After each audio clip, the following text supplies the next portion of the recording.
Goeiemôre, dit is Dinsdagoggend, die 23ste Junie 2025 en oude gewoonte, goeiemôre hier vanaf die walle van die Groot Rivier. En terwyl die wêreld wonder wat gaan uitspring as gevolg van die oorlog in die Midde-Ooste, is mense natuurlik minder geneig om te kyk wat daar in die ooste van Europa aan die gebeur is. Tussen Oekraïne en Rusland. Maar dit is ook maar, ek dink doodnormaal dat die fokus die hele tyd verskuif daar waar die nuutste aksie en dinge aan die gang is. In Amerika kan hulle nie uitgepraat raak oor hierdie geweldige suksesvolle aanval van hulle nie. Aan die ander kant is Iran ook nie stil, hulle propaganda masjiene nie. En dit is ongelooflik die rol wat propaganda in hierdie oorlog, sowel as in die oorlog van Oekraïne en Rusland gespeel het. En ek wil dan begin vanoggend deur vir julle 'n baie kort videoklip te wys, maar ek dink tog dis belangrik om dit te kyk en kyk baie mooi wat julle sien.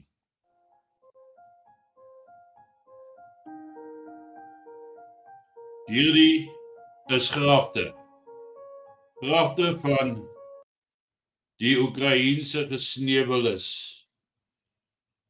Baie bronne beweer dat hulle nou alreeds 1,4 miljoen soldate verloor het oor die afgelope 3 jaar. En dis net eenvoudig, elke dorp, elke stad lyk dit so van die grafte van gesneuweles. Ons het nou die dag gesien hoe Rusland meer as 6,000 lyke oorhandig, daarna dan nog 'n klomp lyke oorhandig. En dit is 'n volksuitwissing soos 'n mens dit eintlik nie kan beskryf nie. Dis asof die wêreld nie meer 'n gewete het nie. Dis asof die wêreld net gaan vir geld, vir rykdom, vir oorheersing, vir baas wees. Want ons weet dat die oorlog in Oekraïne kon al in April 2022, 2 maande nadat dit uitgebreek het, kon dit geëindig het as dit nie vir Boris Johnson van Brittanje en die Biden-regering van Amerika was nie. Die resultaat op die ou einde van die dag om hulle hande te kan lê op die Russiese rykdom is 1,4 miljoen mense. En dan praat ek nie eens van dit wat dood is aan die Russiese kant nie. Want daar is waarskynlik ook 500,000 weg. Maar dit gaan voort. Dis asof die mens sy gewete verloor het. Dis asof mense probeer om hulle geloof voor te hou as hoe goed hulle is en dat afhangende aan watter geloof jy behoort, dit bepaal of jou optredes in die wêreld geregverdig is al dan nie. Maar een ding is vir my duidelik vanoggend, is dat daar is nie meer 'n gewete oor nie. So dit klink vir my so baie asof die uitroepe van Christendom 'n hol klank het. Want as jy toelaat dat hierdie sinnelose sterftes van mense, jong mense voortgaan en hoe 'n hele land, 'n nasie eintlik vernietig word.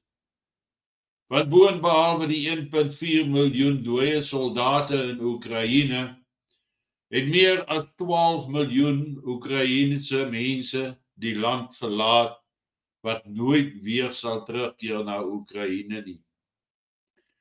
Ons sien dat die oostelike gedeelte van Oekraïne nou ten volle amper onder Russiese beheer val. Daar is geleenthede dat vrede gemaak kan word, maar telkens wys Zelensky dit weg. En laat my so dink aan Donald Trump se peace through strength, wat Zelensky ook hier wil van toepassing maak. Vrede oor Rusland. Vrede wanneer Rusland verslaan is. Maar as ons gaan kyk na die sterftes, ons kyk na die grondverliese, behoort hy veel eerder te fokus om dit wat oor is van Oekraïne te red en om 'n land te behou. Maar steeds gebeur daar geen daadwerklikhede, 'n ooreenkoms wat bereik kan word nie. Alles het voorwaardes en voorwaardes en voorwaardes. En so sal die oorlog net eenvoudig aangaan. En wanneer ons na ons eie mense hier in Suid-Afrika kyk, is ek bevrees dat die uitgangspunte nie veel verskil nie.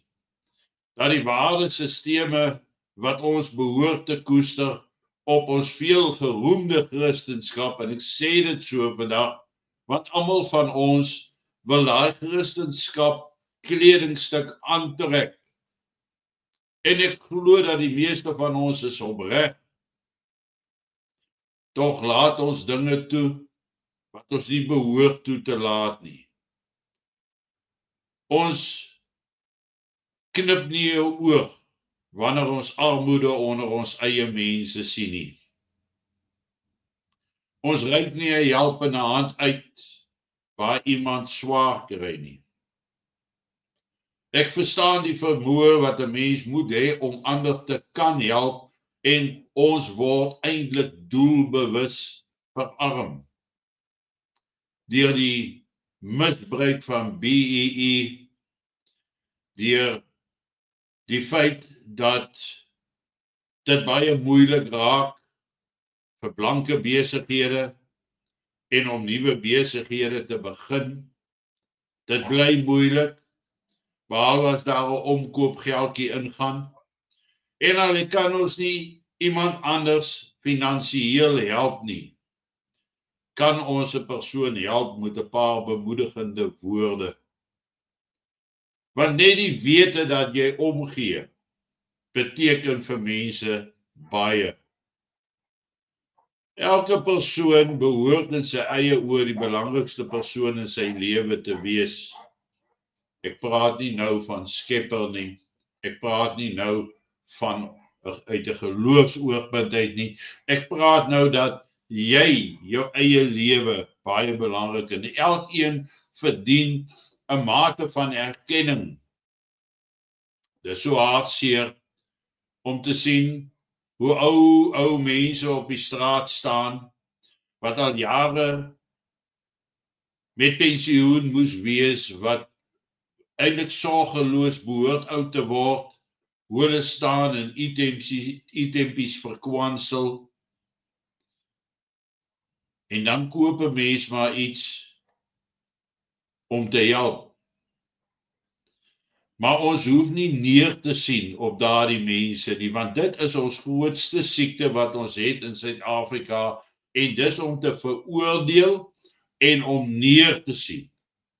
Maar eintlik was party mense net meer gelukkig om in 'n betere posisie te wees en die valbuil te kon oorleef, om nog steeds 'n inkomste in vandag se tye het. Maar ons moet binne-in kyk. Ons moet ons hand in eie boesem steek en kyk wat kom uit. Hoe ernstig beskou ons mense? Hoe belangrik is elke mens rondom ons?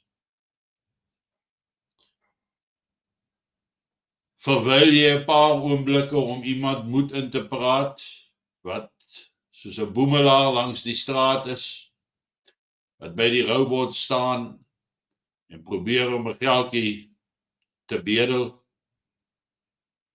En ek sê nie 'n mens moet noodwendig geld gee nie. Dis nie altyd moontlik nie. Maar baie keer as 'n bemoedigende woord doen ook baie. Dit voel vir my baie keer of ek so magteloos is omdat ek self ook nie die vermoëns het altyd om te kan help nie. Omdat my hande ook maar afgekap is as gevolg van omstandighede. Maar dit hoef 'n mens nie te weerhou van vriendelikheid nie. Want 'n ding gebeur so vinnig as ons kyk die oorlog in Oekraïne, die oorlog in die Midde-Ooste, nou die aanvalle.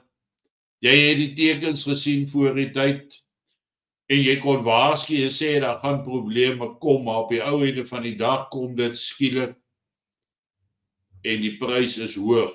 Die tol om te betaal is duur. Ons as 'n volk het reeds duur betaal. En ons gaan nog baie moet betaal. Ons gaan nog baie opofferings moet maak. Maar ons moet weet dat in dit alles lê daar 'n massiewe bedreiging wat ons situasie selfs verder kan verswak. En ons moet onsself geestelik voorberei om weerstand te kan bied. Ons moet onsself geestelik voorberei om opofferinge te deurstaan ter wille van ons eie en ander se oorlewing. Ons moet begin om 'n sterk mans beeld uit te dra na buite. En nie net die hele tyd verskonings soek oor hoekom ons teen die kantlyn staan en nie daadwerklik betrokke raak nie. Dis tyd dat ons mense besef dat wanneer daar verdere eskalasie in die Midde-Ooste en in Oos-Europa en in Pakistan, Indië en ander plekke kom, dat ook groot probleme dan op ons wag. Dit gaan 'n invloed op ons almal hê.